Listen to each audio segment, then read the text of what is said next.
तो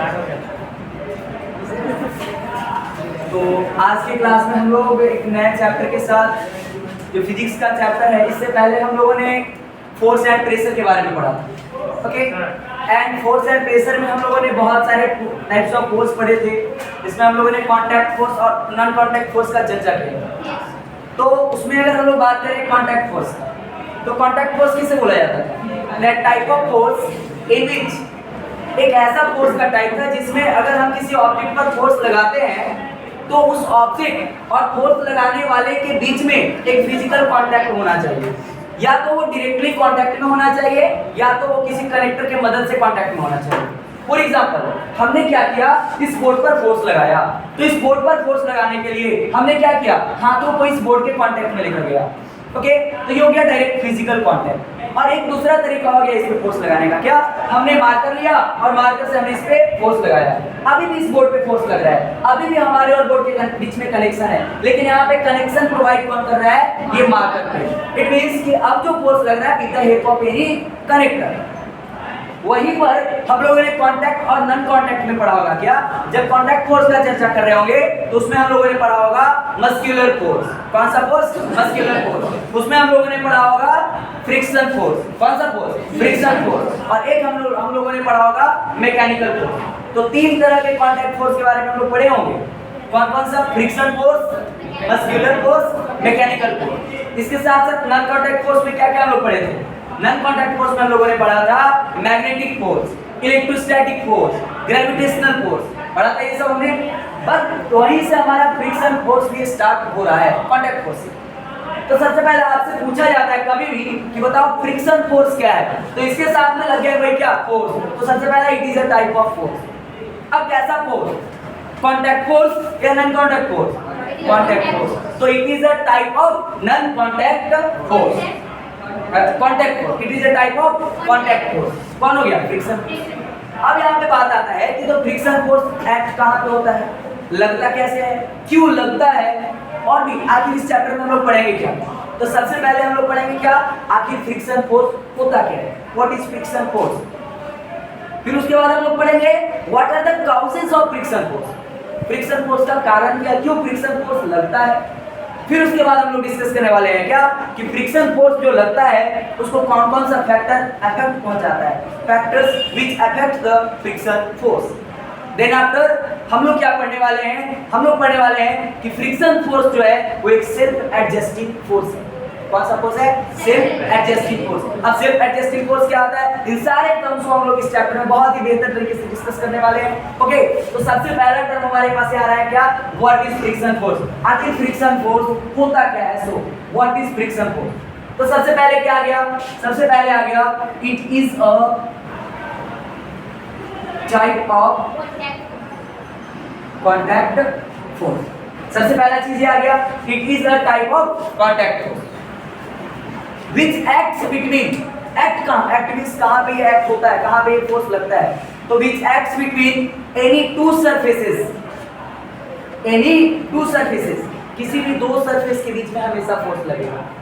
और friction force को खास करके फ्रिक्शन फोर्स भी कहाँ लगेगा, दो सरफेस के बीच में। अगर आपसे फ्रिक्शन का एग्जांपल पूछ दे सबसे पहले, है कि नहीं, हम लोगों ने टॉपिक अभी पूरी तरह से अभी डील भी नहीं किया है और आपको लग रहा है कि सर ये आखिर है क्या फ्रिक्शन फोर्स, तो आप सिंपल सा ऐसे समझ सकते हो। जब आप फ्लोर पे चलते हो तो चलते वक्त आपका पैर घिसता है जमीन से, घिसता है। अब आप जब दौड़ते हो, अब जब साइकिल चलाते हो तो पेडलिंग मारना बंद कर देते हो, साइकिल ऑटोमेटिक रुक जाता है, रुक जाता है। इट मींस कि जब आपने अपना फोर्स बंद कर दिया तो कोई एक ऐसा फोर्स है जो कि उसको क्या कर दिया, रोक दिया। क्योंकि फोर्स के क्षेत्र में हमने पढ़ा था, क्या पढ़ा था, फोर्स एक स्टेशनरी ऑब्जेक्ट को मूव कर सकता है, फोर्स एक मूविंग ऑब्जेक्ट को स्टॉप भी कर सकता है। तो जब तक आप साइकिल में पेडलिंग कर रहे थे, साइकिल मूव कर रहा था, जैसे ही आपने पेडलिंग बंद किया, साइकिल मूव करना बंद कर दिया।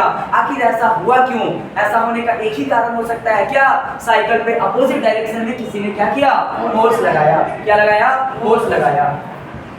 वही फोर्स कौन सा फोर्स है? Friction force. तो that type of contact force which acts always in opposite direction to the motion of the object, एक ऐसा फोर्स का टाइप है जो हमेशा एक्ट होगा किधर, ऑब्जेक्ट के मोशन के अपोजिट डायरेक्शन में। That type of force which acts always in the opposite direction to the motion of the object. अब मान के चलो हमने यहाँ पे एक सरफेस लिया और इस सरफेस पे कोई गाड़ी चल रही है। ओके, इस सरफेस पे कोई गाड़ी चल रही है, गाड़ी का मोशन है इस डायरेक्शन में, इस डायरेक्शन में गाड़ी का क्या है, मोशन है। तो बताओ फ्रिक्शन किधर लगेगा, इसके अपोजिट डायरेक्शन में। किधर लगेगा, अपोजिट डायरेक्शन में। तो हमने क्या बोला, हमने साफ साफ ये बोला कि जिधर ऑब्जेक्ट का मोशन होगा उसके अपोजिट में कौन सा फोर्स लगेगा, फ्रिक्शन फोर्स लगेगा। यही बताया हमने। ओके, अब कितना स्पीड से चल रहा है, कितना स्लो चल रहा है, डजंट मैटर, फ्रिक्शन फोर्स हमेशा लगेगा। अगर आप चल रहे हो, आगे की तरफ चल रहे हो, तो फ्रिक्शन फोर्स लग रहा है आपके पैरों में, किधर, पीछे की तरफ। आप दौड़ रहे हो आगे की तरफ, तो फ्रिक्शन फोर्स लग रहा है पीछे, किसकी तरफ, पीछे की तरफ। अब इसका मतलब ये नहीं कि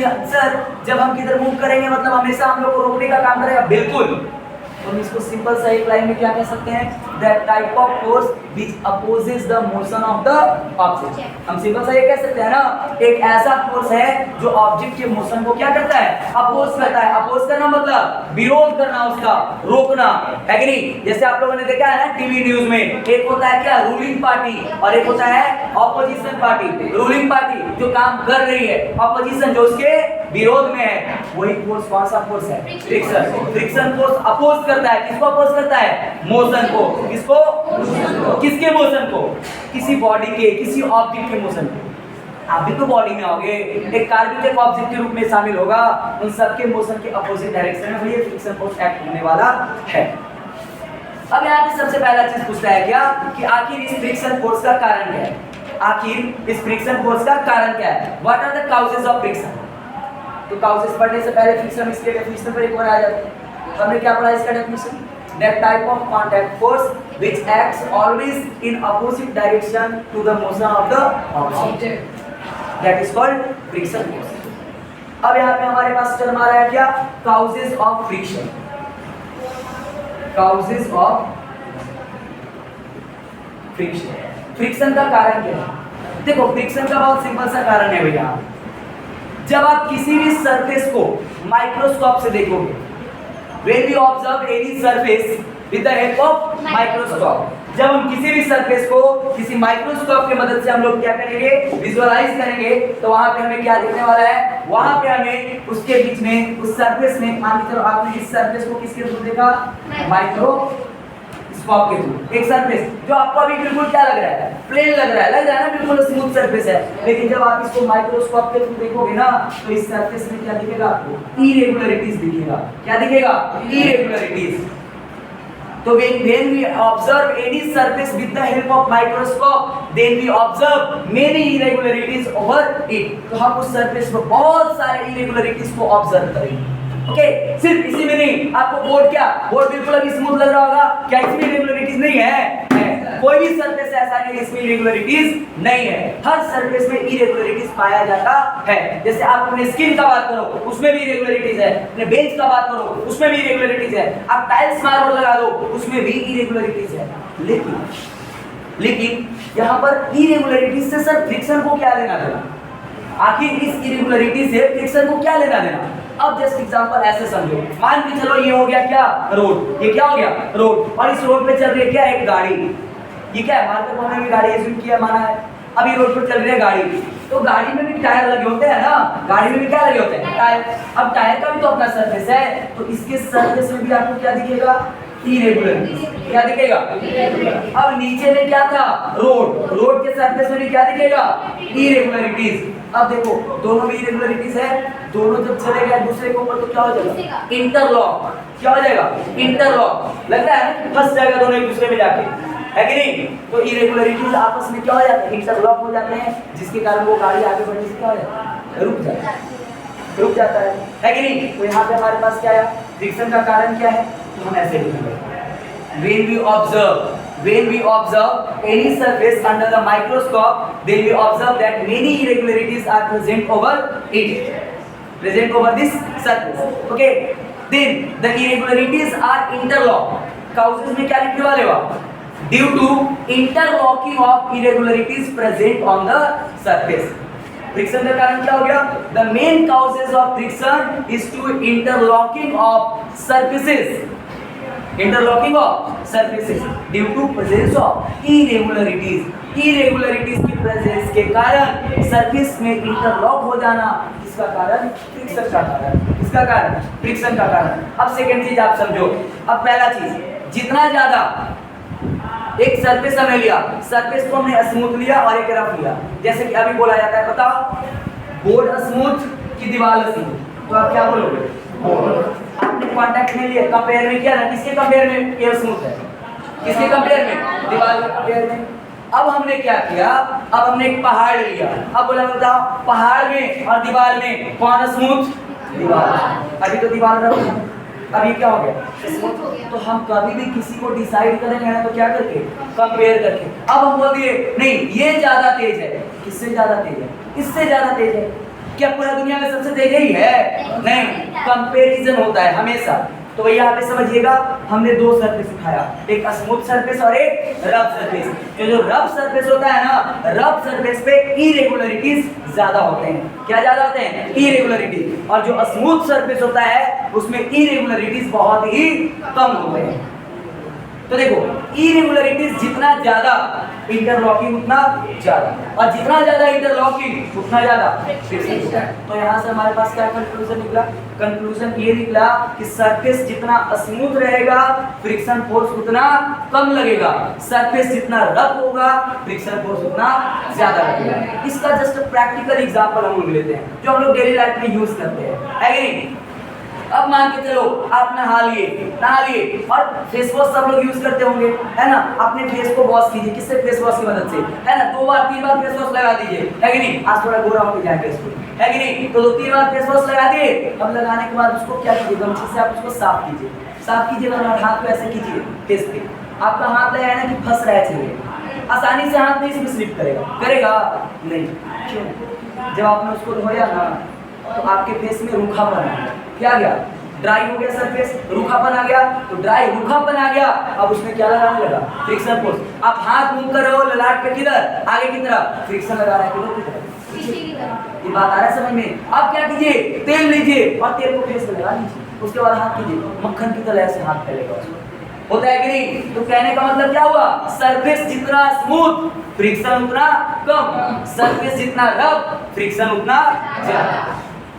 काउसेस ऑफ फ्रिक्शन समझ में आया? फ्रिक्शन का कारण क्या हो गया? Interlocking of surfaces due to presence of irregularities. Surface में क्या प्रेजेंट होता है? तो सर हम लोग इरेगुलरिटीज क्यों नहीं देख पाते? हम लोग कैसे देख पाएंगे? माइक्रोस्कोप से देख पाएंगे। किससे देख पाएंगे? माइक्रोस्कोप से। ऐसे आप सिंपल सा ऐसे एग्जांपल लो, मान के चलो रोड बना हुआ है, कहीं पे रोड बना हुआ है, एक रोड है जो पूरी तरह से एकदम बना के रखा है, चकाचक, गाड़ी एकदम 120 से कम में चलेगा ही नहीं उसके। और एक रोड ऐसा है जो अंडर कंस्ट्रक्शन है, जो क्या है? Under construction. उसमें क्या पत्थर वगैरह गिराए हुए हैं छोटे छोटे, उसमें छोटे छोटे क्या किए हुए हैं? पत्थर वगैरह को गिराए हुए हैं। ओके, देन वहाँ पे क्या होने वाला है? वहाँ पे होने वाला है कि जब आप गाड़ी चलाओगे ना उस पे, उस सरफेस पे गाड़ी चलाओगे तो जो पत्थर लगा हुआ है वो उसके स्पीड को क्या कर देगा? कम कर देगा। क्यों? सरफेस रूखा है ना, रूखा है तो फ्रिक्शन फोर्स क्या लगेगा? ज्यादा। और फ्रिक्शन फोर्स का तो एक ही तो काम है, क्या काम है? मोशन को अपोज करना। अगर ऑब्जेक्ट मूव कर रहा है तो लाइक जेलसी फील करता है, उसको रोकने का काम करता है कौन? यहाँ पे कोई दिक्कत किसी को? अब यहाँ पे समझिएगा, अब यहाँ पे तीसरा चीज हम लोग समझने वाले हैं, क्या? फैक्टर्स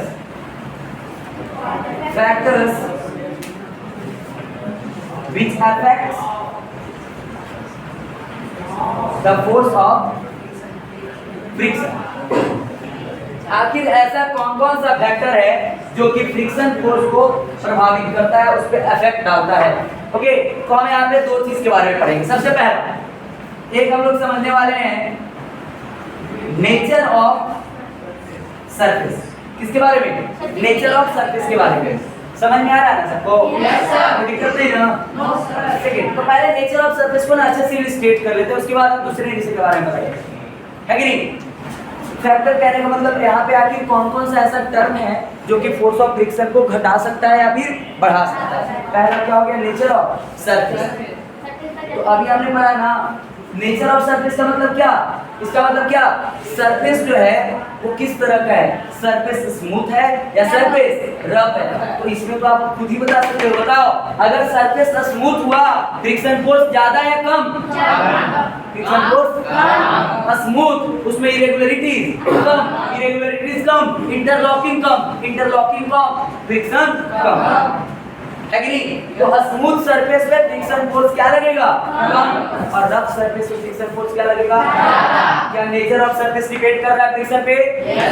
कैसे पता चल रहा है ना? सरफेस जितना स्मूथ रहेगा फ्रिक्शन फोर्स उतना ज्यादा, उतना ज्यादा कम, और सरफेस जितना रफ फ्रिक्शन फोर्स उतना ज्यादा। तो सर इसको तो हम लोग भी घटा बढ़ा सकते हैं, घटा बढ़ा सकते हैं कि नहीं?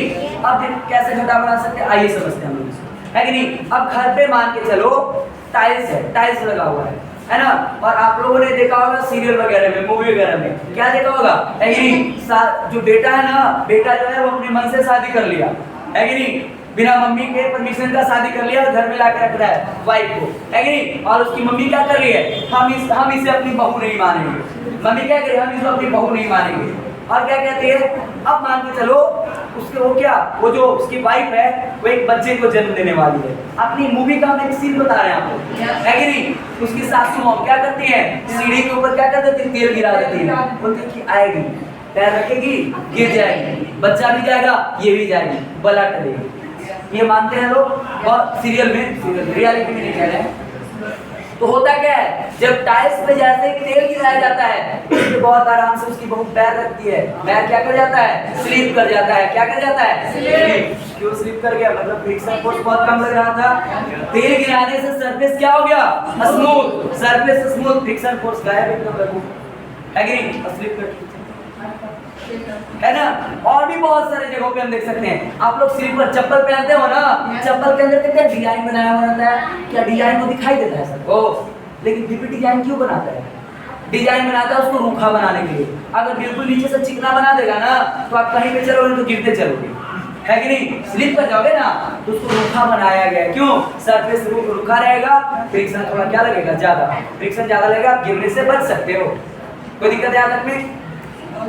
अब इसके बाद बोला जाता है एक नया सा टर्म, क्या, सेकंड सरफेस। ये तो नेचर ऑफ सरफेस हो गया ना, सेकंड समझिएगा,